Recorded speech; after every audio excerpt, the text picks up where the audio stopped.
সড়ক নাকি ধানের জমি বোঝার উপায় নেই, মাটি আর পানিতে একাকার হয়ে আছে। ভোলা জেলার মনপুরা উপজেলার ১ নং ইউনিয়নের ৯ নং ওয়ার্ডের একাংশ সড়ক ঈশ্বরগঞ্জ গ্রামের। এই সড়ক দুর্ভোগে প্রায় ২০০ পরিবার বন্দী। একটু বৃষ্টি হলেই যেন গ্রামবাসীর দুর্ভোগের কষ্টের শেষ নেই, কিন্তু কোনো ধরনের নজর নেই এলজিডি সহ প্রশাসনের। আর এলাকাবাসীর চাওয়া পাওয়া সড়কটুকু যেন মেরামত করে দেওয়া হয়। তাদের কাছ থেকে জানা যায় সড়কটি অনেক পুরনো, মানুষজন ভালোভাবে চলাফেরা করতে পারছে না, স্কুল মাদ্রাসায় যেতে পারছে না শিক্ষার্থী সহ শিক্ষকরাও। সামনে মহাসড়ক, পিছনে মেঘনা নদী।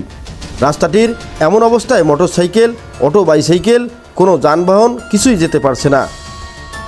গ্রামবাসীর চাওয়া পাওয়া যেন সড়কটি ভালোভাবে সংস্কার করে চলাচল উপযোগী করা হয়।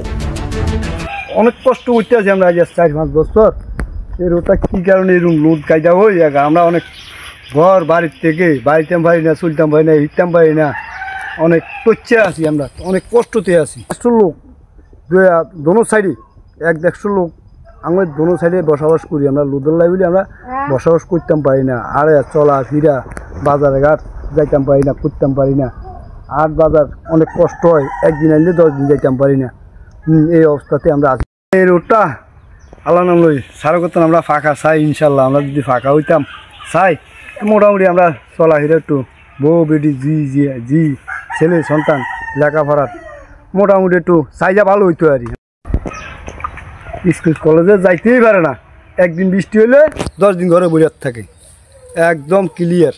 ওলানিটা যত কয় লুদিতে কেন যাম, বৃষ্টির ভিতরে কেন যাম। রাস্তা দিয়ে আমরা লোদে কাদা এই শিশু ফোলাবাই স্কুলে কলেজে যাইতে পারে না। স্যার আপনার কাছে একটা অনুরোধ, আমাদের এই রাস্তাটা একটু ফাঁকা করে দেন, এই আপনার কাছে অনুরোধ।